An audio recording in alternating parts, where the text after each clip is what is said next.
Dear students, today we are going to discuss about the component of eukaryotic cell. Point number first, it is composed of cell membrane, cell wall present in plant cell, mitochondria, chloroplast, Golgi bodies, ribosomes and centrioles. Centrioles present in animal cells only. Out of these, firstly I will discuss about the cell membrane or plasma membrane. Definition: every living cell is covered by a thin, delicate, living, elastic, transparent, semi-permeable and regenerative membrane called cell membrane और plasma membrane और plasma lemma. बच्चों, इस definition का मतलब ये हुआ कि जो सेल मेम्ब्रेन है वो थिन है, डेलिकेट है, लिविंग है, इलास्टिक इन नेचर है, ट्रांसपेरेंट है, सेमी परमेबल का मतलब ये हुआ बच्चों कि वो कुछ सब्सटेंसेस को तो अंदर एंटर होने देती है, कुछ को एंटर नहीं होने देती है, एंड रीजनरेटिव का मतलब ये हुआ कि अगर प्लाज्मा मेम्ब्रेन ब्रेक हो जाएगी या थोड़ा सा डिस्ट्रॉय हो जाएगी तो वो इट सेल्फ ही रिपेयर हो जाएगी। Second point, it separate the internal environment of the cell from the external environment, यानी जो प्लाज्मा मेम्ब्रेन है बच्चों वो सेल के अंदर के इन्वायरमेंट को बाहर के इन्वायरमेंट से सेपरेट रखती है। Next point, it is also known as check post of the cell.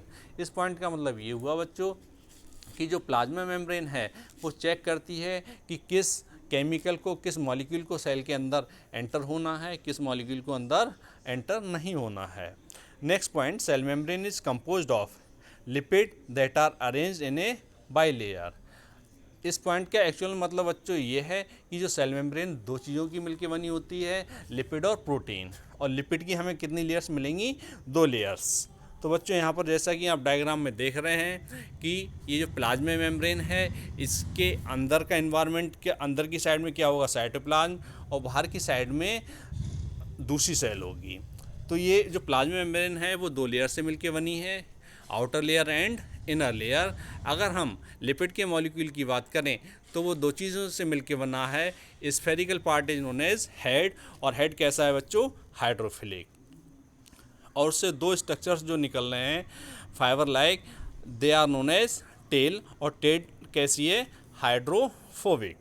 So this is known as bilayer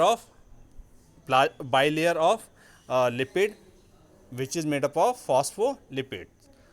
After that you see next point, with the lipids are arranged within the membrane with the polar head towards the outer side and the hydrophobic tail towards the inner side. इस point को मैं पहले अभी explain कर चुका हूँ कि जो लिपिड का मॉलिक्यूल है उसका हेड रीजन कहाँ पर होगा? आउटर साइड में, और जो टेल रीजन कहाँ पर होगा?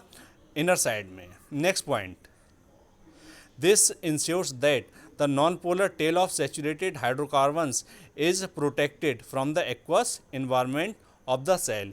यानी इस पॉइंट का मतलब ये हुआ बच्चों कि जो नॉन पोलर टेल है और वो किससे बनी है? सैचुरेटेड हाइड्रोकार्बन से, and it is protected from the aqueous environment of the cell. Next point, the lipid component of the membrane consists of phosphoglycerides, यानी जो लिपिड्स हैं वो किस टाइप के हैं? फॉस्फोग्लिसराइड्स के हैं। Next point, plasma membrane also contains proteins and carbohydrates। तो यहाँ पर देखिए कितने कंपोनेंट हो गए अब? लिपिड, यानी प्लाज्मा मेम्ब्रेन किस किस की बनी है? Lipid, protein and carbohydrate. This protein are of 2 types, यानी जो प्रोटीन है उसके 2 टाइप हैं। एक तो पेरिफेरल प्रोटीन, दूसरी कौन सी है? Integral protein. तो जो प्लाज्मा मेम्ब्रेन की सरफेस पे हमें बच्चों प्रोटीन मिलेगी वो कैसी है? पेरिफेरल। और जो अंदर की साइड में जो हमें प्रोटीन मिलेगी वो कैसी है? Integral. Next point, peripheral protein lies on the surface of the membrane.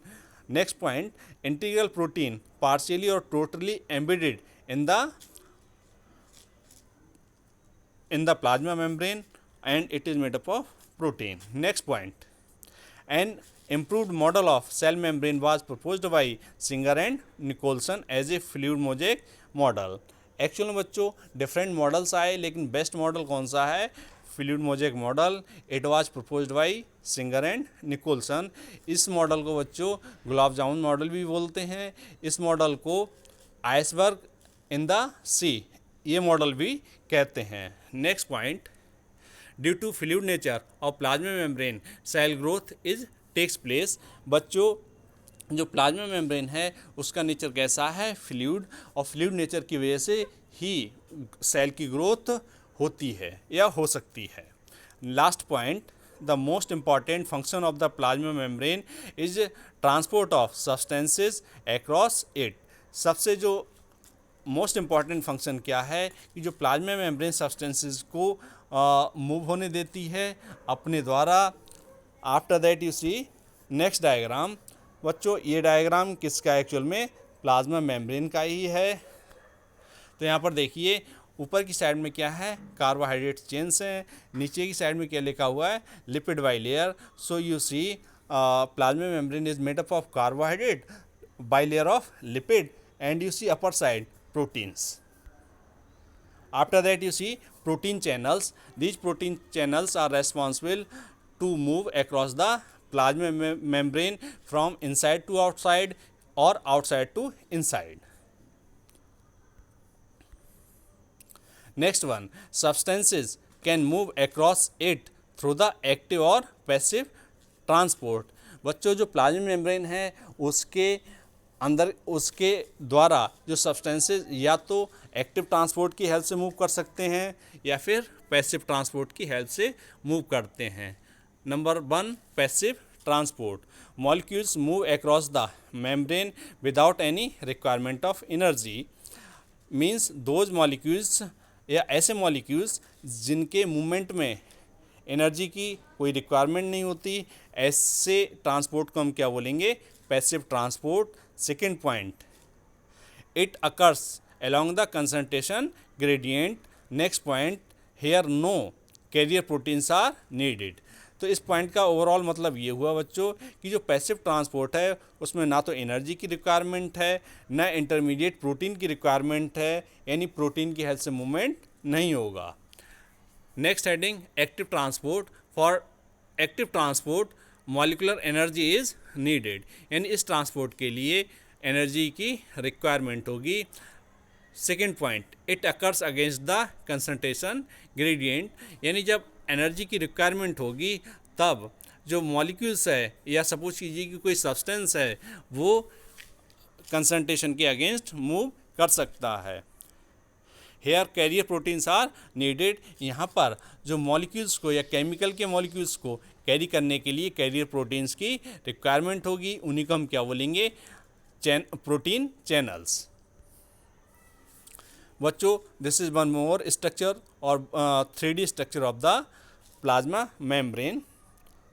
So you can see here from right side, upper side hydrophilic head, glycolipids, globular protein, यानी प्रोटीन यहाँ पर कितने टाइप की हो गई, peripheral, integral and one more globular protein. Down side you see hydrophobic tail, alpha helix protein. Alpha helix protein किस type की है बच्चों, इंटीग्रल प्रोटीन है. Then protein channels, surface proteins, upper side carbohydrate and glycoproteins. Next one integral proteins, cholesterol. तो बच्चों actually plasma membrane अब किस किस से मिलकर बनी है, एक्चुअल में lipid molecule, protein molecule and carbohydrate molecule. One more molecule also present that is known as cholesterol. Actually the stability of plasma membrane is provided by the cholesterol molecule. Thank you students.